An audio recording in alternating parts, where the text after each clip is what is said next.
What time is it, my people? Yo, check it out. It's your boy, Brian B, and I'm back at it. That's right. Come right up to the stage.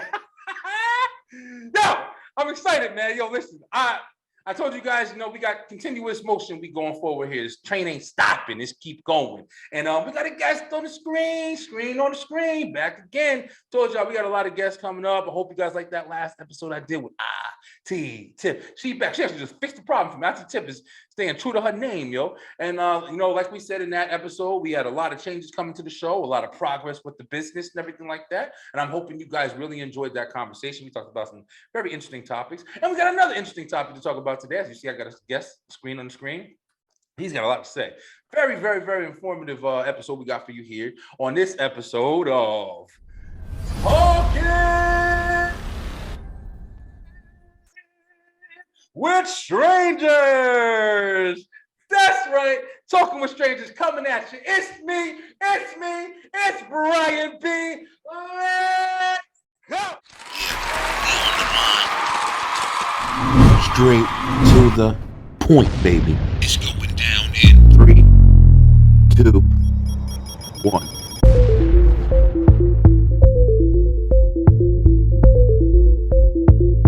People, it's your boy Brian B.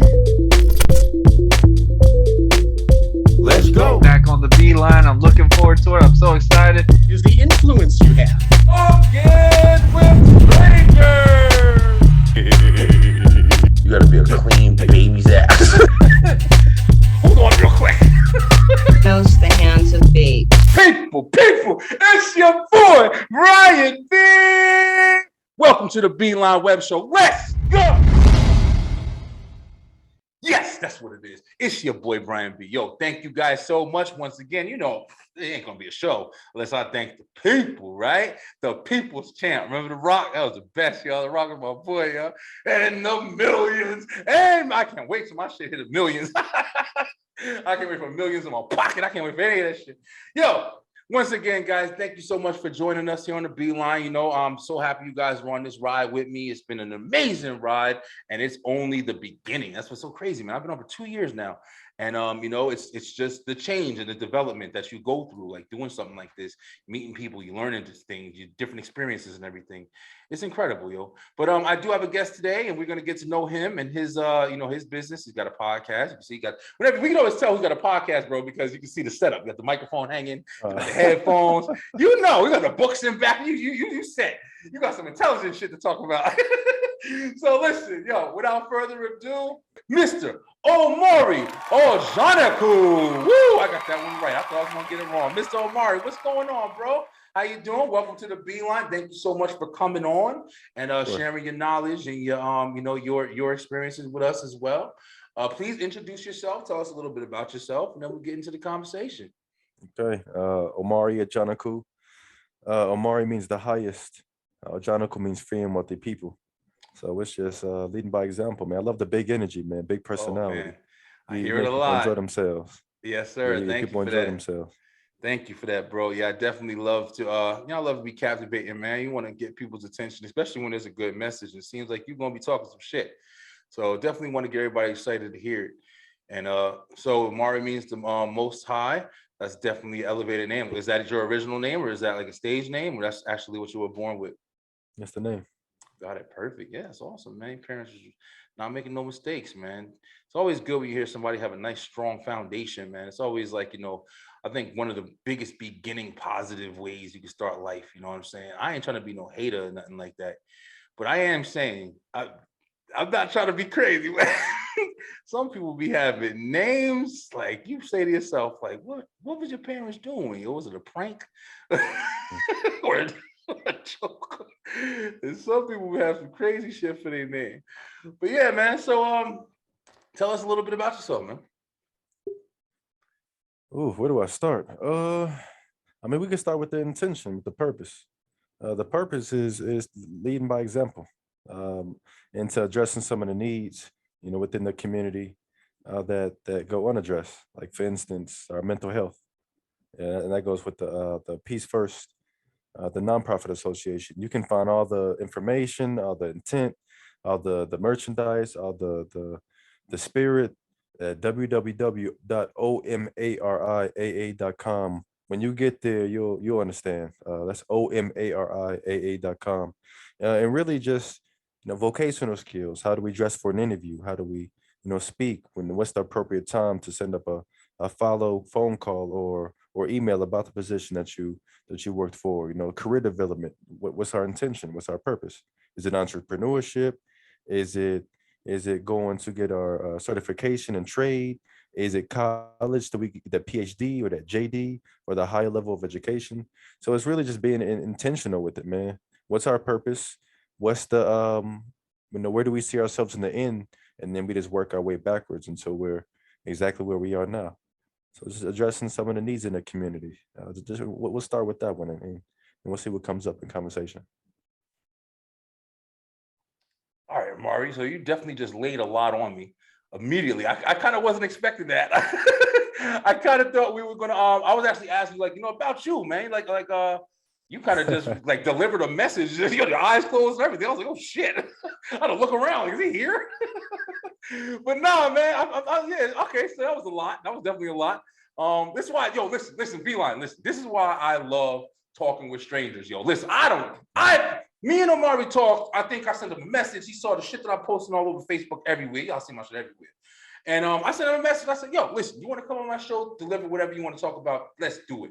I love doing it. But understand this. I don't know what people want to talk about when they get on here. I know a little bit about them. I see their Facebook, but I intentionally don't really ask too many questions. I want to find out on the show, just like you guys are finding out. That's what makes it more exciting. But yeah, you definitely seem like you got deep thought, bro. I mean, you closed your eyes, you started going off. I was like, oh shit, I'm fucking reading something. I gotta tap into it. Yeah, you was in it. You was in it. You was ready for that shit. But so just to start off real quick, I mean, just like give us a little bit of backstory, man, about you, man. Like where you come from and what's your life like? Got kids? Yeah, married now. Well, married, 3 kids. Man, about me personally. It's hard, right? Isn't it crazy how hard I it is to talk just about yourself? committed myself into being what I needed the most. Got it. Okay. Quote unquote, I guess the standard African American household, single parent, and just saw what she needed, saw the things she went through behind the scenes, behind the closed doors. So you talking about your mom? You talking about your moms now? My mother. Exactly, my mother. So she raised a single family. Yeah, and I just saw what we went through, just behind the scenes. Like a lot of the times in movies and entertainment, we see the big stuff, the school visit. We see the larger pictures. Yeah. But what about those, late and lonely nights? Those weekends where it's us. But at the same time, you see her struggling. You see how she's coping with it all. Very true. She depends on herself for strength and for resources and dependability. And so I just paid attention to those really small things and just built myself a certain way and committed myself to a certain intention to do something better. That's beautiful, bro.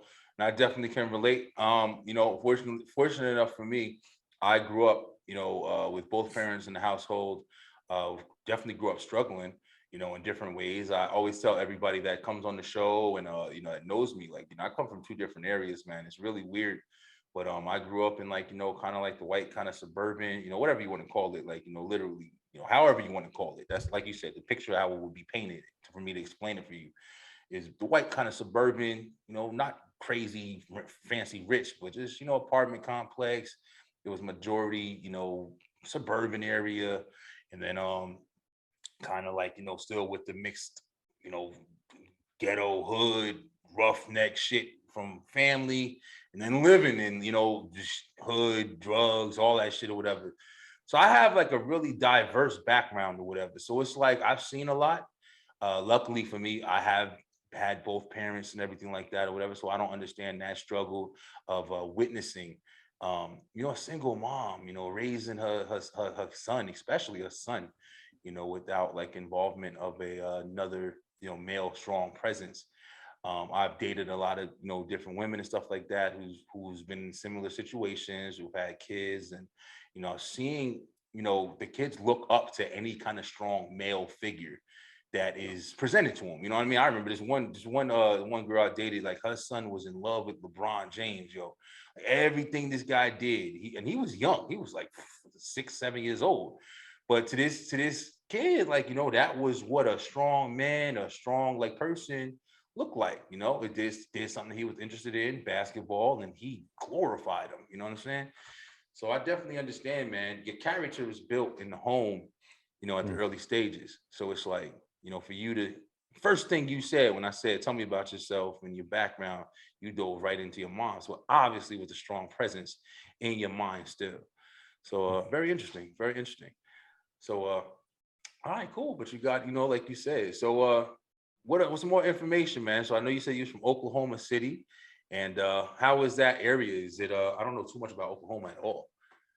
How would I describe Oklahoma? It's not too much changes too fast. We get information. I wouldn't say last because it is the digital area, digital, but things come to us at a slower pace Okay. versus, you know, this is me speaking on like more the coastal areas where they get outside influences first, like the more international influences and type things first. And then from there, it kind of seeps through and gradually it makes its way to us. And we have our own style as well. But it's kind of like the seafood that we get, it comes a little bit different and maybe not as fresh or as fast as other places locationally. Okay. You like that Yeah, one? yeah. I like this guy. Yeah. Yo, listen. Yeah, I don't know too much about Oklahoma and everything. So I mean, I think you're like the first guest I've talked to that's been from that area. But yeah. So anyway, like we were stating, yo, like you definitely nice to meet you, bro. Glad to have you on and everything. So you definitely did dive into like, you know, some deep shit, you know, immediately when we started asking you about yourself. So tell us a little bit about what you do. He said, "What do I do?" I mean, I influence and impact change. I raise the standards everywhere I go. Okay. Um, Heavy let's shit. let's talk about the nonprofit first. Okay. The nonprofit came about because we have issues. We have issues within the community that we don't know what we're doing. We're emotional. We have a bias, and we're a little resentment, and we're slightly codependent too. And And what I mean by just to kind of get clarification here, we yeah, talking about what community? the African American community. That's Okay. the one. My message and the content I spread it applies to any. But my intent, my focus, my priority is the African American community first, the Black and Brown, and then from there, the same message can apply to any. Okay. But my people need me the most, and so Okay. that's why I need to commit myself, my energy, my resources to. Okay. Okay. Fair enough. All right. So, like you said, so what are some things that you feel like you said? I mean, you just said a mouthful as far as we're emotional, and we got this. Like you said, I can see that connecting to everybody. But Yeah, what's your like the message? codependency, like brands, for instance. That's an easy analogy. You know, we feel more than when a certain logo is displayed. And that's people don't realize that that's codependency. They need you to make sales, to make money, and to market this certain intention. And you need them to feel more than to have that social status. Uh, and that's where the counseling comes in. Now, the disclaimer is it's unlicensed. The mental and emotional counseling is unlicensed. I have to put that disclaimer. And the reason I put that disclaimer is typically in that setting, there's a therapist client privilege that by law, what you talk about is protected. Me and you talking is me and you talking. So in the event I maybe get subpoenaed by the courts, I'm not protected by law to so withhold that information. And if I don't give it and they found out I knew it, well, that's guilty of perjury. That's an automatic felony, and that's jail time. That's serious. So you're That's talking serious. about when you are delivering your message to people, you're trying to make sure that you're covering your cause and you're covering your business for any kind of like confusion of what you're trying to do. The goal is to be as specific as possible. Look, I have this experience, I have these set of skills. This is what I offer. Well, at the same time, there's a legality, there's a legal side to all these things. So let's make sure that both of us are being as upfront as possible and as intentional as possible. So we don't find ourselves in a situation later on down the line, because prevention is the key. Okay. All right. So apparently you deliver positive messages in different ways, and like you said, you try to make sure that you cover your ass while you do it. Is that did I sum it up well? Well, not just mine, it's both of ours. You know, I feel like if it's not mutually beneficial, it's a waste of time. You mean both of us by me too? Yeah, for anybody I'm talking to, Oh, okay, for them, okay. so they know, the rights and the message and procedures as well moving forward. So you can share that with somebody else. Like my biggest thing is the education I've earned, I don't want to die with. My goal is to give out as much as possible, to extract as much as possible so that it lives on after me. Like for instance, I have two bachelor degrees, forensic science and criminal justice that I use for the law office, for Okay. the crime scene examination, which is if you put a certain set of circumstances in front of me based off what was documented by them being the policeman and criminal justice agency, I can make sense of it. I can organize it based on my set of skills and education. Legal research when it comes to ordinances, law, statutes, and the biggest difference between the two, I want people to know an ordinance is something local, like a municipal, like your area, your zip coded area. A statute is more state. That's where you get to the federal, is to the laws and things enacted. And the last thing is the criminal justice navigation. And that's essentially, look, I'm not a lawyer, I'm a paralegal. That's my disclaimer. So the same type of attorney and client privilege that we talked about with the mental health field applies in the criminal law field as well. And essentially the same thing. Our communication is not protected. That's the fundamental purpose I need people to understand. And so my goal is to make sure that your public defender works for you, because people don't realize that a public defender works for the state. Their job is to get plea deals for the prosecutor, so they keep their rates high, because the higher their rates, well, that's how they level up and get their career skyrocketed and go from the district attorney or prosecutor to mayor and governor and House of Representatives and Congress and the Senate. It's by getting those plea deals and keeping that rate high and building their career at the uh, on our behalf, essentially, to our detriment. And so that's one of the things I saw that we needed. One of the things I love to do. And so I committed myself to it, and I built the organization behind it. And so again, all this is on omariaa.com. And when you get there, you'll see the intention. It's obvious. I'm not hiding the intent. I'm standing on it, and I have the skills and experience and credentials to back it. And so I'm committing myself. Okay. Sounds real interesting. Sounds like you actually have a lot of education. So you currently work in the criminal justice field? No, I'm a educator right now. The goal is law school within 5 years, because being that lawyer, having that bar certification, it grants you access to a lot of documentation and legal power, legislative power that normally you wouldn't be able to have. Like for instance, there's a database of previous cases that the normal person wouldn't have access to. Well, you're granted that by being bar certified. Or for instance, being able to subpoena records. I don't, I'm not able to cross into that realm.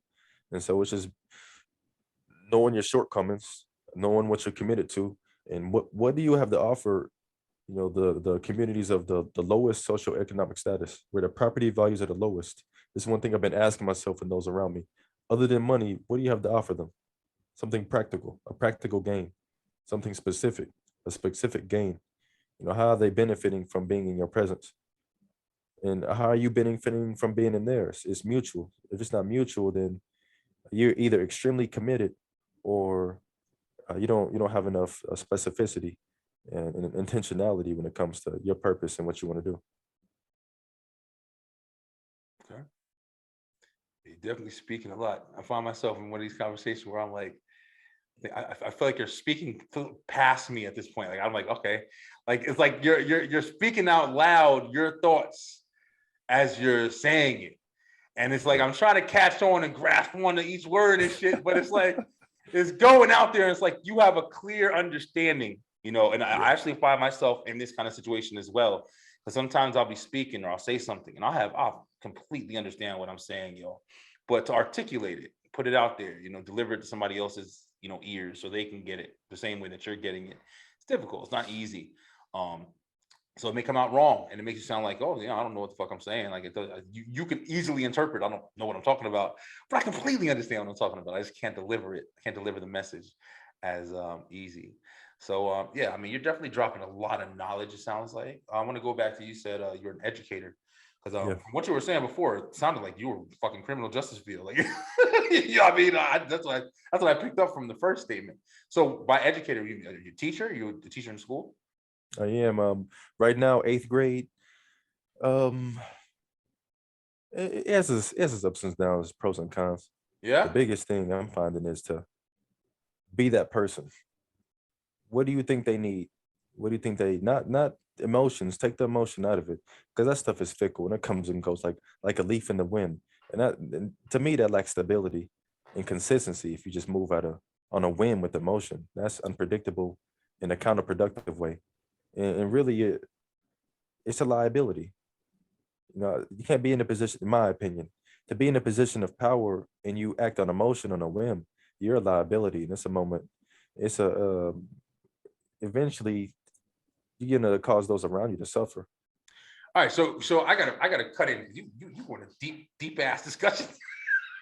Man, You that's remind me why of I listen, asked yo. you, man. You remind me of the fucking commercials and shit where the people standing on the mountain with the stick of shit, just looking and talking to the wind.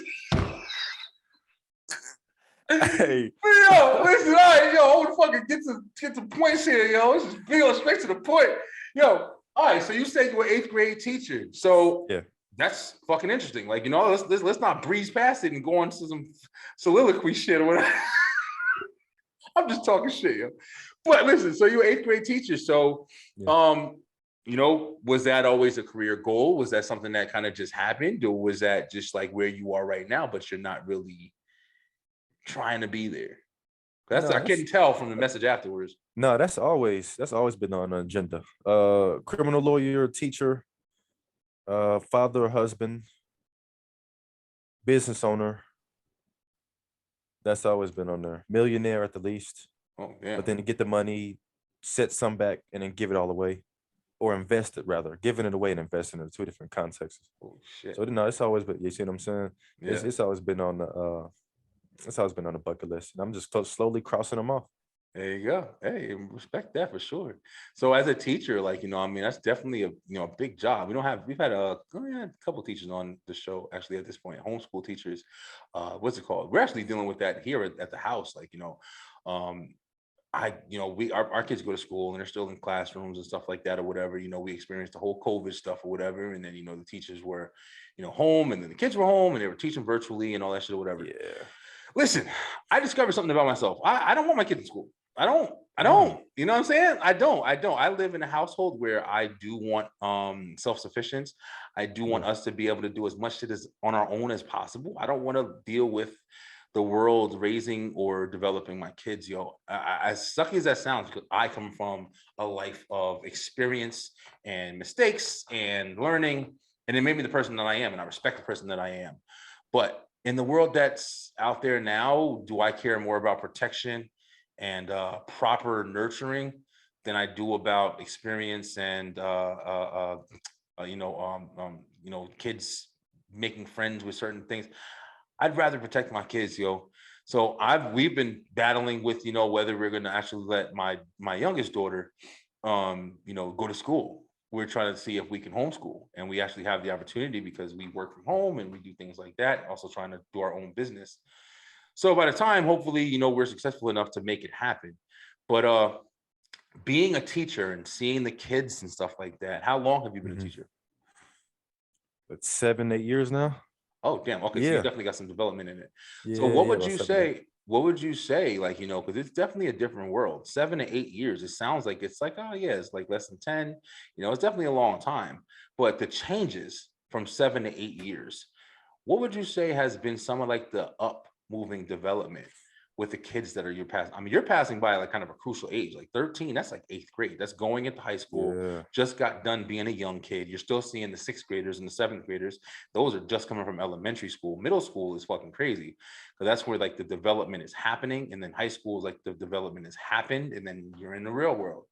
So Yeah. what would you say that you're noticing, like, interesting, developments from kids? Oh, that's a great question. It's got to be a reason why They're you're growing doing the up things you're faster. doing, right? They're growing up faster. They're exposed to a lot immediately. Like a lot of these kids take more care more of other children than themselves. So now they're forced to be caretakers. That's Um, interesting. COVID also showed us the flexibility and how powerful technology really can be, and also how stifling it is too, and how counterproductive it can really be.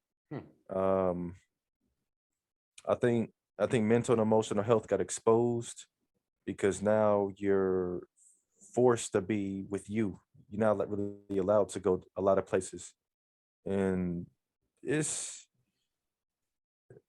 it's pros and cons to both of it. It's pros and cons to both of it. Definitely is. That's one thing that we've had discussions about a lot. You did just say something that's very true. I mean, we talk about this shit all the time, but technology, the advancement, what it's doing to humanity, not just even children, but we're a civilized being of ultimate information. You know, we have information at our fingertips at all times. Kids are born into it. No matter how you look at it, their development is happening instantaneously. They pick up a phone, they hear something on, they hear my daughter picks up a tablet and she's 3 years old and knows how to work that shit better than I know to work it now. And I'm good with computers and stuff, whatever, but literally that's the change, right? The change is the fact that your kid can sit at home and sit on the tablet and find all the right stuff, and you program it however you program it, and know their ABCs, know their 1, 2, 3s. You don't got to be there. You still got to be there for the real life shit to make sure they don't start a fire by accident, burn the house down. You still got to be there for that. But as far as teaching them the shit that they're teaching you in school, just being honest, you don't need a shit no more. There's a computer program that'll do it. Maybe it won't do it as successfully as them being able to go back and raise their hand and have somebody help you. But if you do compare it, see, now I'm getting deep on some shit. If you do compare it to statistically, I'm guessing, how many times is there a classroom full of kids and you got one teacher? So now we're sitting there dealing with one teacher. You got a couple badasses, you got a couple kids you really want to learn, and you got a couple kids who are kind of in between. So now you got one teacher trying to focus on all these fucking individuals. How many times in that one person's raising their hand, they're getting ultimate attention? They're able to get that additional help. They're able to get that additional structure. How many kids are not raising their hands? How many, statistically, how much can we place in that category to the category where the kids are at home and they're just sitting on a device and they're just learning how to do math and they're learning how to do science and shit like that or whatever from watching videos and watching people who make videos and teach them there? How many times are they going to go back if they don't understand something and rewind it and watch it over and over again, the same message, because it's a video? So now you can't have it structured differently to you. Once you hear 2 + 2 is 4, now you can't go back. But how? Because you're going to rewind that video and it's going to still say 2 + 2 is 4 if they did no other explanation. You didn't tell them the 1 and the 1, you just told them 2 + 2. So you can rewind that shit 1,000 times, but if it's not explained to you in a different way, so you can potentially get it differently, then you just have one form of information that's teaching you. Can it be done? Yes. But it's still a comparison at this point that we can have a logical conversation about, is it necessary for kids to go to fucking school anymore?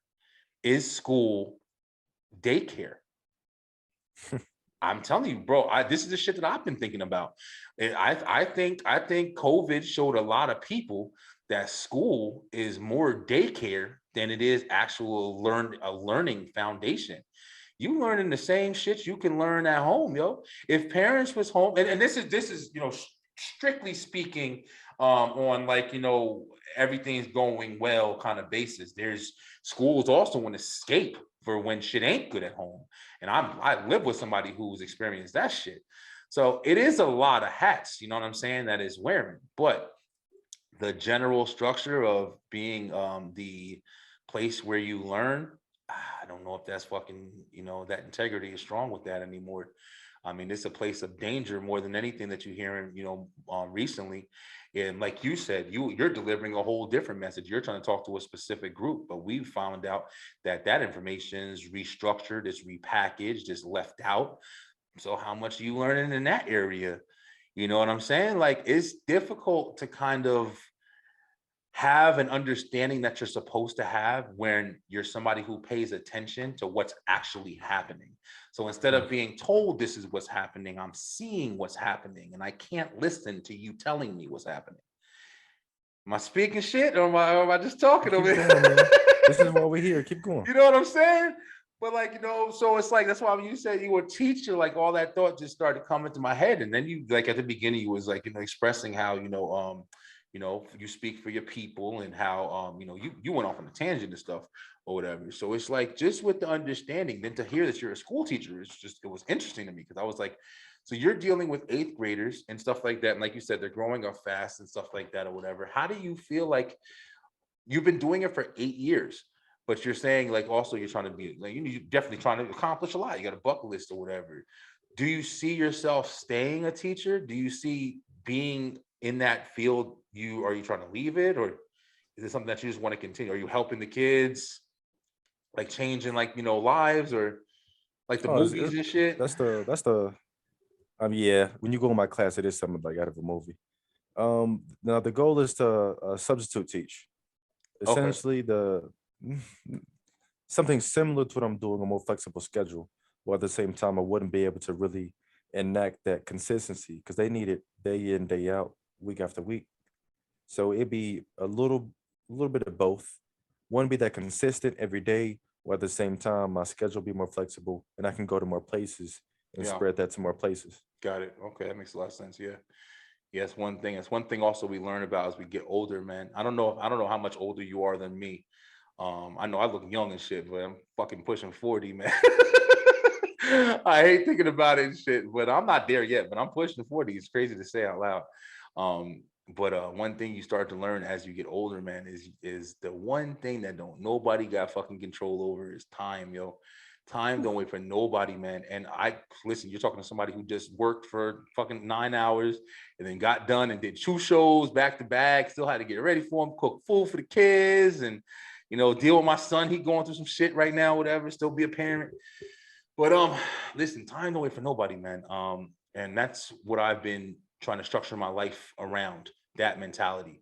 You can want to do a billion fucking things, but at the end of the day, if you're not honest with yourself and understand, like, yo, listen, I need time to do this shit. I can't be a teacher full time and then try to, be a lawyer and fucking spread a message. You know what I'm saying? I mean, something gonna fall flat somewhere, bro.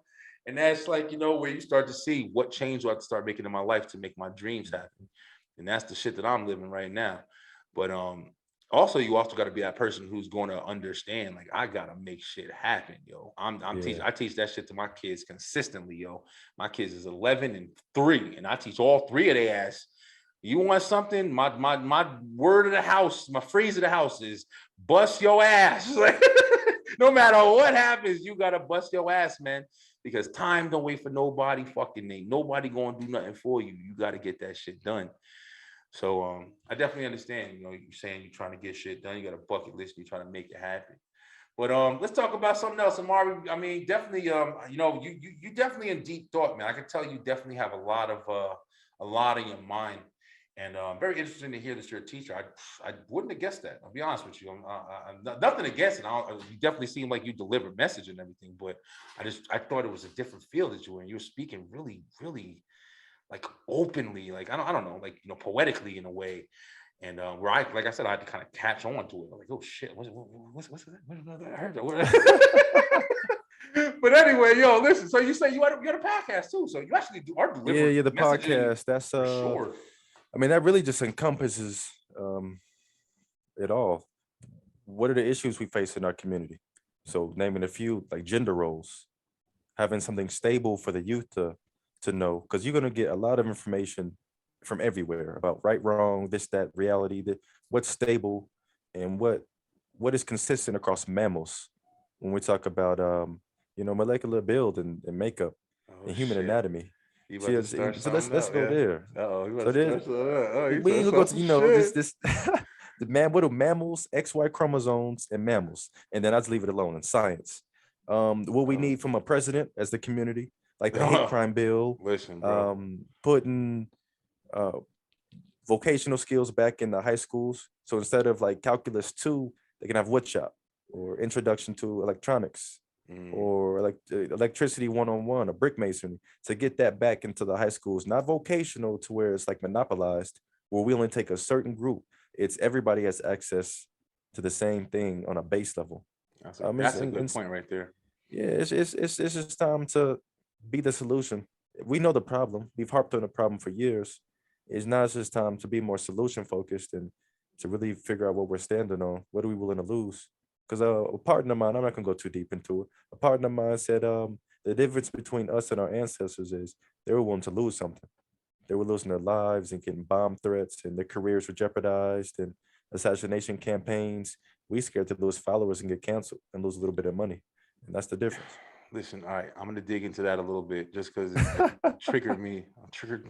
I'm triggered. But listen, listen. This is the thing, though, man. I know it seems like the words of that seem light, right? Like, you're scared to lose followers, you're scared to get canceled. To a degree, but when you do put into fact that getting canceled, and for some people can literally take their fucking foundation, no matter how you look at it. Yeah, you might have some people that are living way above their means, and they don't have the ability to do that anymore. But in certain cases, like, if you're built a career on being somebody where you can't afford to get canceled, it is a worry. We can't act like it's not. You know what I mean? Like if you are an actor or you are somebody of importance or whatever, and something happens, people fuck up, people make mistakes, man. So now you're structured in a way where something happens, you're trying not to mess up too bad or say the wrong thing or speak an opinion that you may have, because you do have to worry about your words and the meaning and which presence that you're bringing to the people. You speak to a large amount of people, you have to worry about your ability to have control over them, and whatever you want to call it. But the difference between getting canceled and stuff like that is you lose your fucking life over the shit, man. It is a big deal. I'm not going to say it's not as much. I understand you as far as like people who civil rights movement and stuff like that. These people had to fight against like direct injustice, like you can't do certain things. We had to cross borders that nobody fucking even thought they had to do or whatever, and it was a different time. But I'm not going to downgrade the time that we live in now, because it is a different time as well. Is there more uproar needs to be happening? There definitely is. I think that it is scary to stand up for things, because it's easier to cancel now. It's easier to put you in a situation where it's like, you be on a list, you can't fucking fly no more. You be somewhere, you can't do this. So now your options are super limited. What are you going to do? Work at McDonald's? What are you going to do? Now you don't have shit. Go to school your whole life or whatever. You got debt. You live in debt. You understand debt. So now you're just worried about paying shit back. What are you going to do? You know what I'm saying? So it's like there's nothing that the worry of people being the comparison, maybe that's the better way to say it, of from then to now.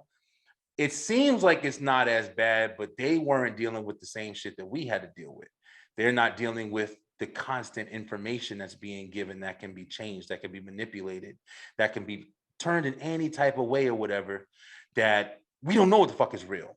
They had an understanding from certain sources. They weren't getting the best information as well, because they weren't as connected as we as a people are today. But they still were able to come together in their own ways and kind of make shit happen. I know what I'm trying to say, but I think I'm saying it right. But basically, in a nutshell, I do understand people being scared to fucking say something and not want to step in the light. Just like you just said before about like, the gender roles and stuff like that. That, I mean, plain as day, fucking, biology is definitely something that you don't want to have a conversation on. You don't even have to say anything bad about it. but you don't want to speak on it in a way that gives somebody an idea that can make you seem a certain way, even though nothing you said was really that bad or any offensive in any way. Just by talking about it can put you in a bad situation. So it is kind of worrisome. It is reasonable to be like, I don't really want to touch that shit or whatever. Now, do we need to change that?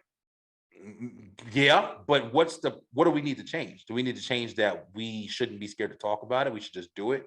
Or should we change the fact that this needs to stop being looked at like it's not factual shit? Opinions can't rule the planet.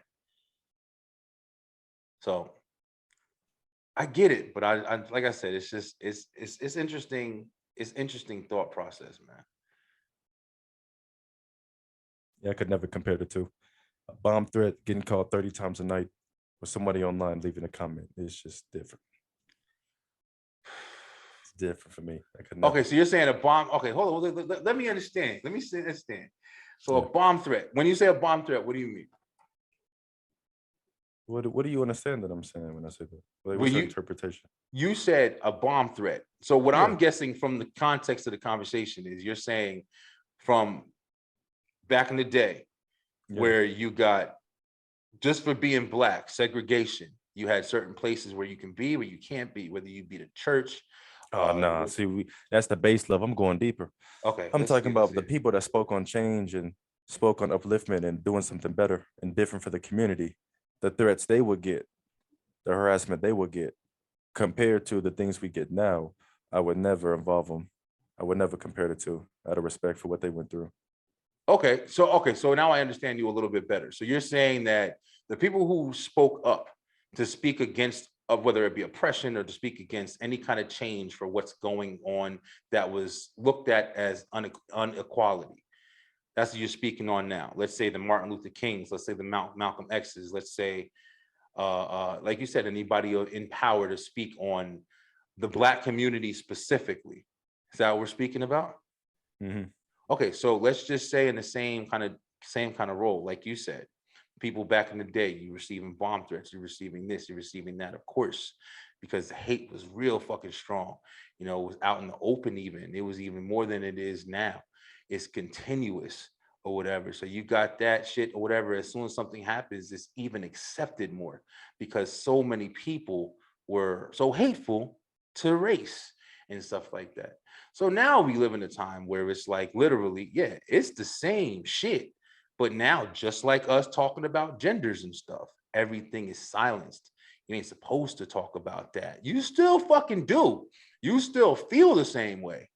But look what we got now. This is why I'm saying the comparison's gotta be at least kind of close. You can literally send a message. Listen, hear me out. You can send a fucking message. You can send a message to somebody at any time. You can find anybody at any time.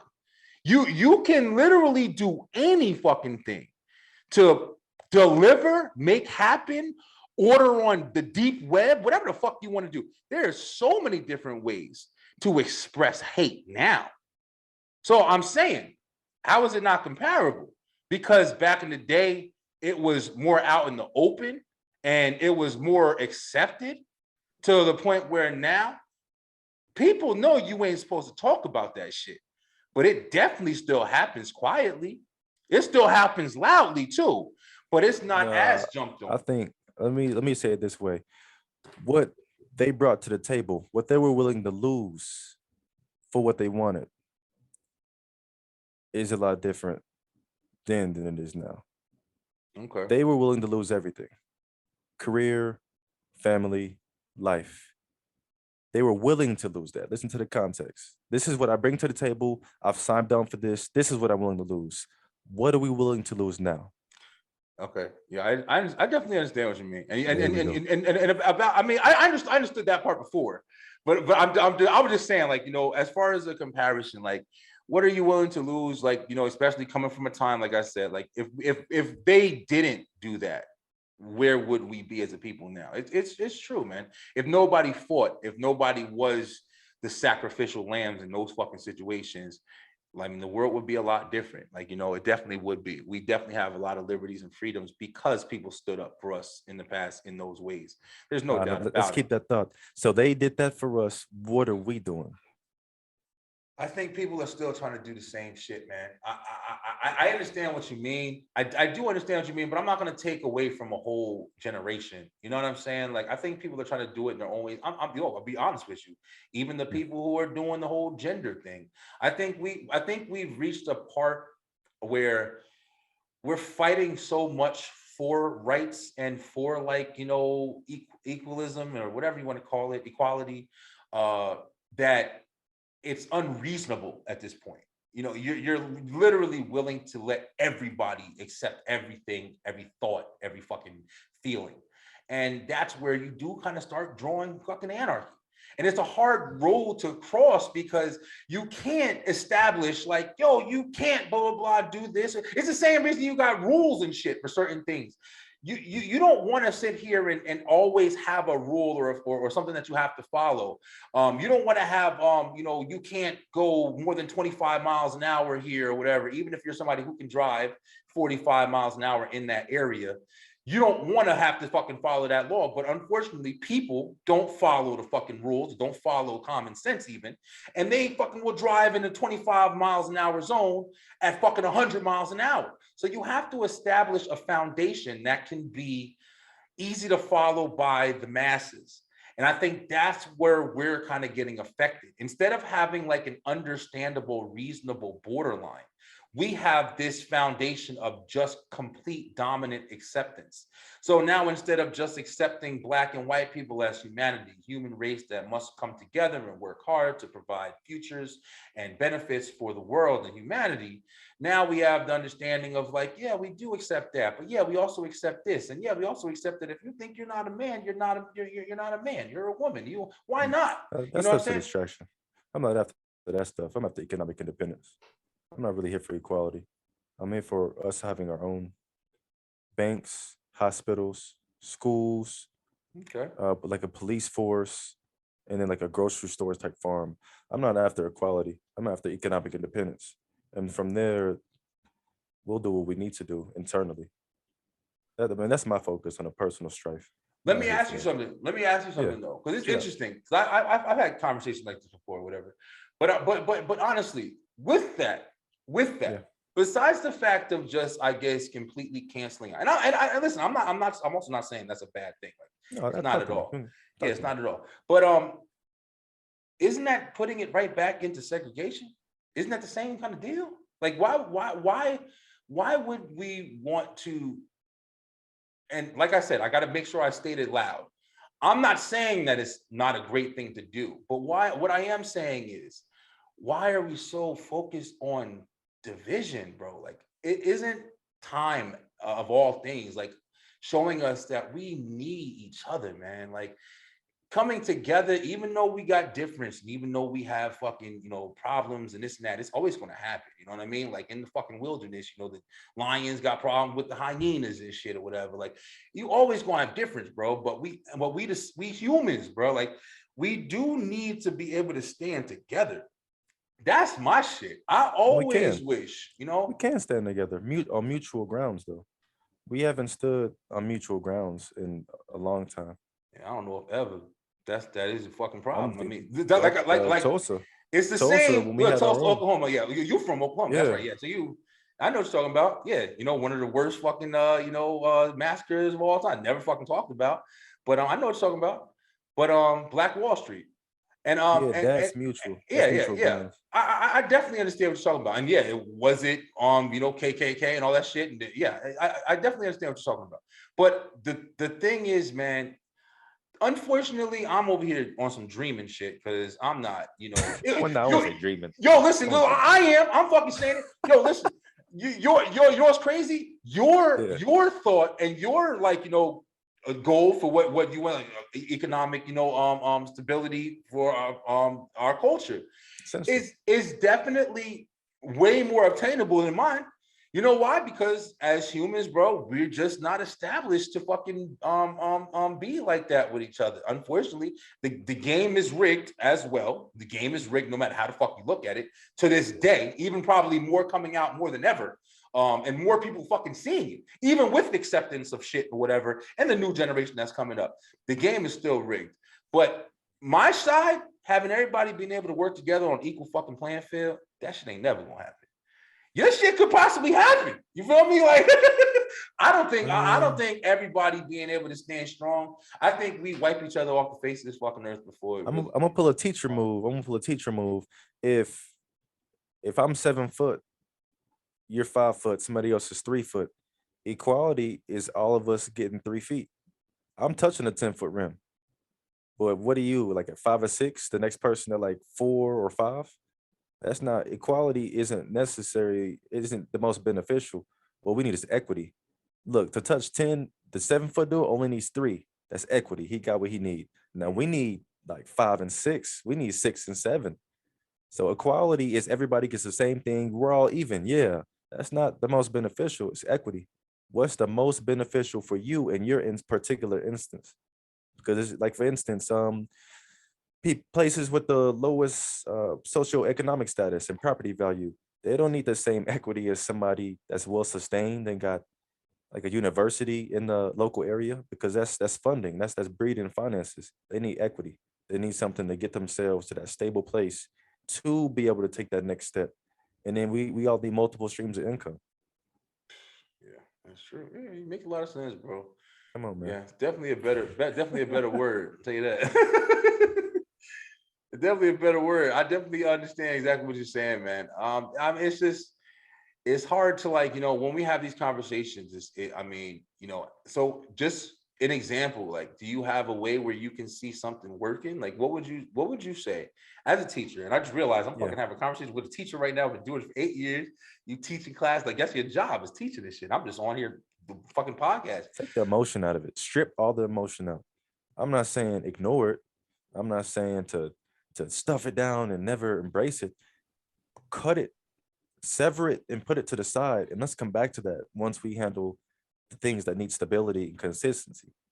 And then after that, then okay, well, how did that make you feel? How did you cope with that?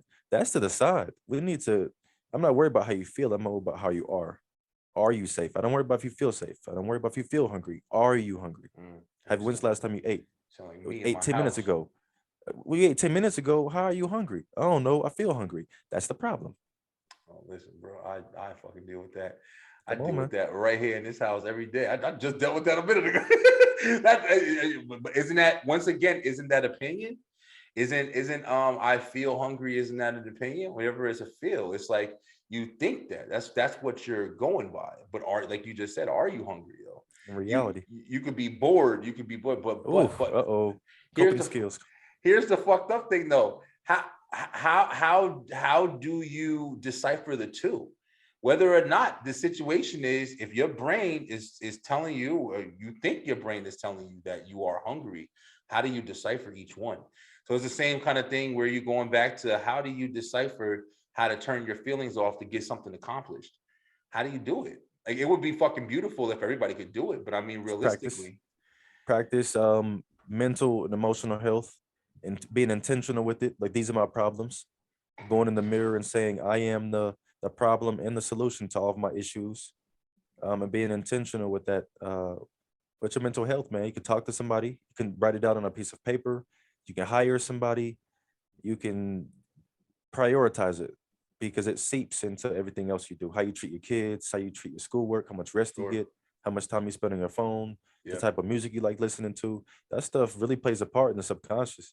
And now it's just time that we just be more intentional with it. Definitely. Yeah, no, it's definitely a good message, bro. I mean, and it's crazy. I 100% agree with you. I mean, I wish that it could be, I mean, even for me, like, just being honest with myself or whatever, I wish that there was more I could do. Paying attention to my mental health. And I'm one of them type of people. I'm a hot-headed dude. So it's like when shit's affecting me, I wear my heart on my sleeve shit. Like I'm not one of them hidden individuals where you got to find out what's wrong. I'm gonna let you know what the fuck is wrong with me.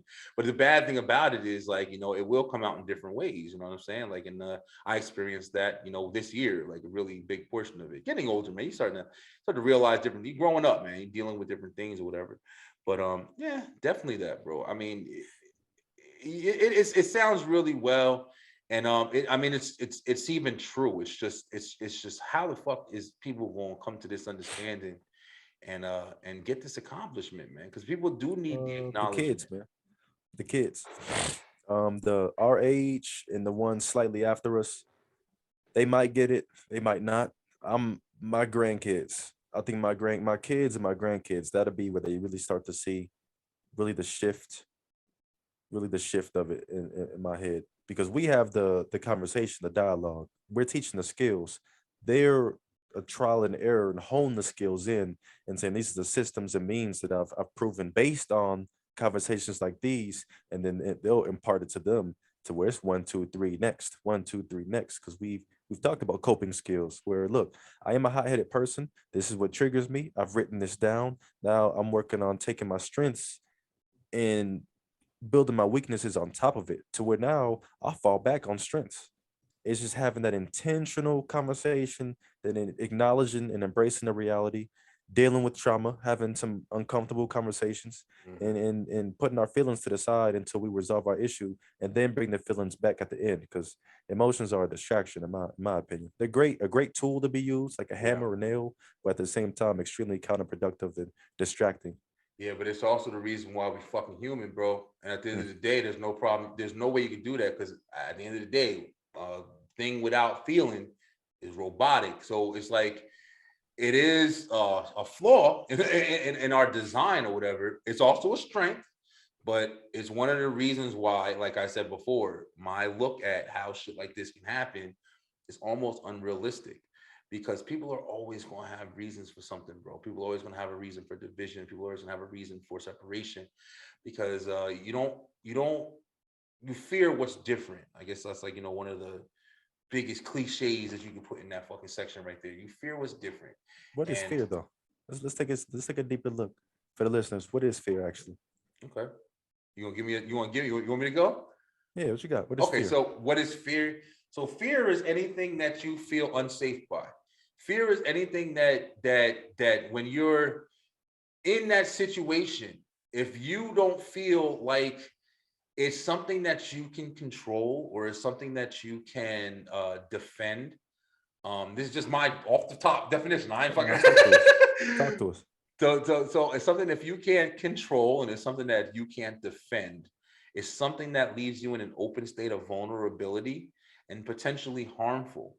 I think that's whether it be emotional, whether it be traumatic, whether it be even in a shooting or something like that or whatever. Something's happening that's putting you at constant distress, and there's nothing that can change that. So I think that would be my off the fucking top whim fast question definition of fear. I think it's a figment of our imagination. Okay. Truly don't exist. Being cautious is one thing. Prepared is another. Fearful, that's imagination and past trauma and experiences eating at you. Listen, I can understand that to a degree, but let's go really simplistic. You touch a stove and it's hot, burn your hand. Hand burns. You don't want to touch the stove no more. Now, you can definitely incorporate that with different things now. The stove was hot. Now, what's hot? I have more sense. I have more knowledge. Fire's hot. I don't want to touch fire. So I fear touching fire. Is it really a fear? Is it a constant fear? No, it's not a constant fear. But if there's a fire there, you don't want to be on fucking fire. So if there's a fire around you, I'm pretty sure you're going to feel fear. To say that it doesn't exist, I mean, unless you have another word for it, but I'm pretty sure it's got to be at least a synonym of fucking fear. Cautious. I would say you're cautious of it now. That's why it says caution. It doesn't say fearful. I could be cautious. Listen, I could be cautious of it if it's down the street and I know that I'm not going to be around it. But see, I think the definition has to come when you're in the situation. It can't work for you. Like, you know, if my house is on fucking fire right now, I'm not going to be cautious. I'm going to be scared to death to catch on fire. Why? Because it's very likely that fire can be up in my ass. But to be watching a fire across the street and even close to my house, to where now I can be cautious that, oh shit, I don't want this to come to my house. You have a better chance of preparing for that. Caution is like, you know, the red flag or whatever, it's flashing in front of your face telling you to stop doing something. But fear is something that's fucking happening. Caution is you outside in the parking lot and you hearing gunshots in the store and shit like that or whatever. Holy shit, let me stop my presence and let me figure out my situation. But fear is being in that fucking store and seeing that gun pointing in your face and understanding that this may be the end right here. So I can't say it's delusion, bro. I think that it is a real fucking thing. I think that's the problem. And I'm not saying you, but I think that that's another problem is we do have to understand that words and definitions and terms definitely do need to be acknowledged. But I also understand the reason why you can't acknowledge every fucking thing, because people are literally making shit up to be acknowledged. You can't ignore, you can't ignore terms. I mean, not terms. You can't ignore, like, definition, bro. And I keep going back to it because we did kind of touch on it, and it's a topic that is fucking raging. I was laughing about it. I'm not trying to make fun of nobody, but I'm just saying, y'all. I was watching Cobra Kai, y'all. I was watching Cobra Kai, and the girl, she came in and she was like, "Hey, my name is Jenny, and my pronouns are him, they, or whatever." I'm like, what the? I'm like, who introduces themselves like that? And I'm just like, it just clicked with me because I was just like, you are delivering a message to deliver a message. Like, you're just telling me some shit. Like, what is the point of that? So we've had a term for they and them. They and them, the actual definition used to mean a group, identifying a class. Yeah. Like, you know what I'm saying? That was definition. Okay? You can't fucking change it. You can't fucking change it. I mean, you can, but then you got to call it something else. You can't say, I'm ranting right now. And like I'm saying, I don't no fucking hate from nobody. I'm just being honest. A man is whatever the fuck that is. It's not an opinion. It's not a fucking state of mind. It's a definition. It's a definition. It's a noun. It's an actual thing. You can't claim that definition for something else that's not that, yo. Strip it down. I call it chromosomes. XX chromosome and XY chromosome. Yeah, it's no hate. It's no hate. It's literally no hate, man. It's not even like, if you want to say I feel like this or whatever, that's fine. Like, everybody's entitled to their own shit. The only thing I feel like there is backlash and problematic situations over is when people are trying to force shit upon you. Like when people are trying to make you understand something that, I mean, in bare bones, like not true. Like, you know what I'm saying? Like, you can't force fantasy into reality and just expect everybody to say, okay, let's live in the imaginary world. You have to be understandable that at the end of the day, this is reality. We live here. We understand shit. I look like you. That's a dog. No, that's a cat. It's a fucking dog. It's barking. Damn it. But no, but he feels like it's a cat. I don't give a fuck if it feels like whatever. It's a dog, bro. But you can do whatever you want. Listen, don't listen to Brian B. I just talk shit on the podcast. But if we're talking the conversation we having, you know what I'm saying? Definition has to matter, bro. It has to matter. What the fuck else are you going to use to explain stuff? If it doesn't matter, then you live in chaos. You could say anything. You could say anything. Yeah. You can say it. It's got to be structure or it's anarchy. It does need to be. It goes back. Listen, this is what fucking crazy. It goes back with race. It goes to everything. Every fucking thing. You have to have understanding. You have to have realism. You can't go off of your fucking thoughts and emotions. That goes with motherfuckers hating people for certain things. It goes. Just think of how clear shit would be if there was more structure and more understanding and comprehension. Instead of everybody, like you said, I definitely agree with you, everybody fucking feeling all the time. It's too much. It's too much emotion out there that's got the world in fucking, miscommunication. But like I said, man, I'm just a nigga that talks shit on the show.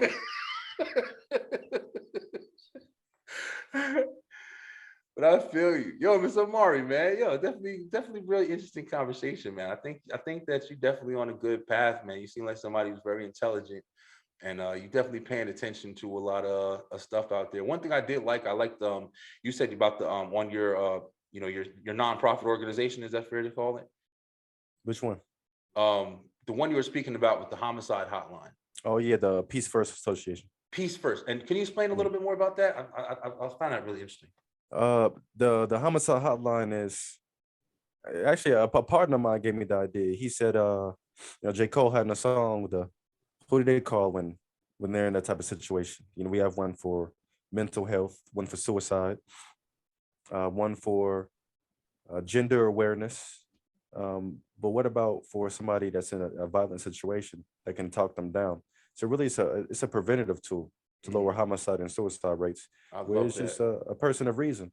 So what I did was I made a Google number, attached it to my phone, and offered myself as a resource for people to use when they are ready. That's incredible. I love that, bro. I mean, like, I think that is something that's something that I can really see making a difference. I think if more people offered stuff like that and didn't look at people as this like horrible person, you know what I'm saying? Like, there are some people that are just unhelpful. Unfortunately, it's just chemical imbalance in certain situations. But there's a lot of people that's just struggling and just need somebody to be able to listen, man. There's a lot of people in really bad situations that's been traumatic situations and shit that just haven't had that shoulder to be there for them, to understand, to be an open ear, to give them any kind of reason to think that there's difference in the world. And I think that just having small things like that, having the ability to speak to somebody and just have somebody explain to them, like, yo, there's always tomorrow, man. There's always a day behind you. Like, listen, let this shit go. It's crazy, and I'm not gonna go too much longer, y'all. But it's crazy because when I heard that, I think the reason why I connected it so much. You ever been like watching a movie, and a lot of times you'll see in the movie, and like somebody will go rob a store and shit like that or whatever. And he'll just have the gun and he'll be sitting there. And then sometimes you'll have like, the guy behind the counter, he'll just be sitting there, and they always make it dramatic in the movie and shit. He's like, please, man, you don't have to do this. You don't have to do that. And then you'll see like either maybe one guy or like all the guys or just the one guy that's there. And he'll be sitting there like, no, man, I need you. I got to do this or whatever.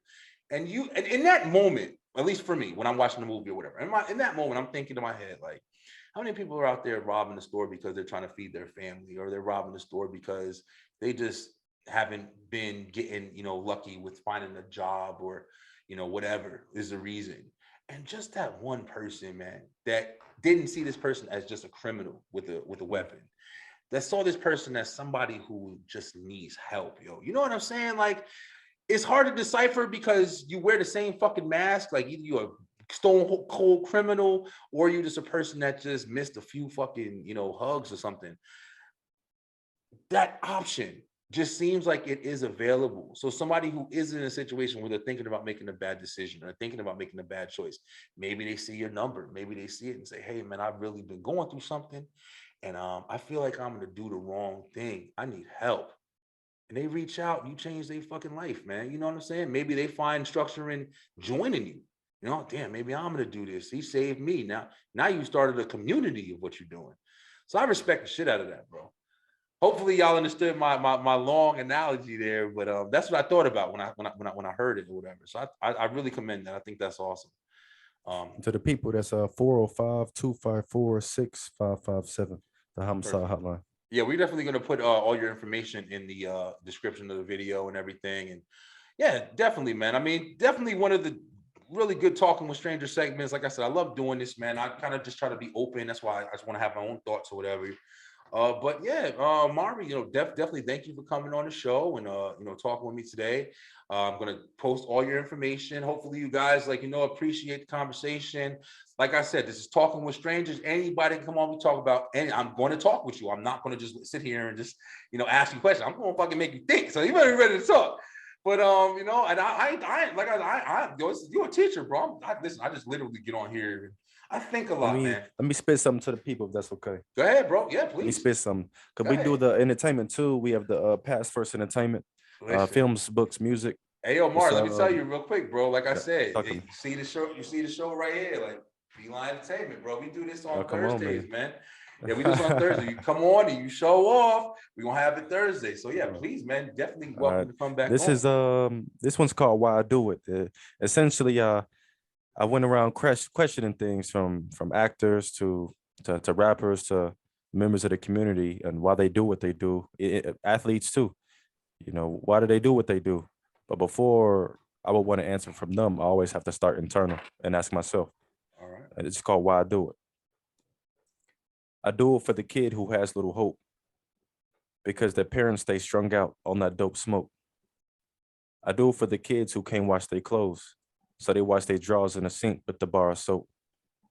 I do it for the kids who has great grades, but can't focus in class, friends buried in their grave. I do it to lead my people by example, displaying positive acts that carry on travel. We need hope, someone who knows what to do, acts of integrity that will carry through, change the way we think, act, pray, and move, while taking time to prove that what we do helps us improve, instead of doing what they show on the news and on the tube that paints a perspective of who deserves to lose their life and who decides who goes free. I do it for the kids who have little hope because their parents stay strung out on that dope smoke. I do it for the kids who can't wash their clothes, so they wash their drawers in the sink with the bar of soap. I do it for the kids who have great grades, but can't focus in class, friends buried in the grave. I do it to lead my people by example, displaying positive acts that carry on and travel. Why I do it. Perfect, bro. Very good, yo. Very good. Definitely feeling it, man. Yeah, it's a really good message, yo. You can tell you delivered.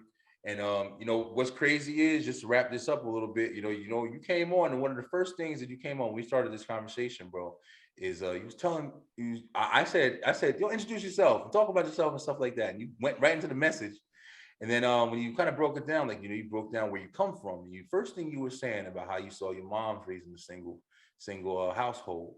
And you know, everything that I hear you talking about seems like, it's really having an understanding of seeing struggle, man, seeing struggle, like, whether it be, like you just said in your poet there, like seeing struggle and understanding the struggle that people are going through.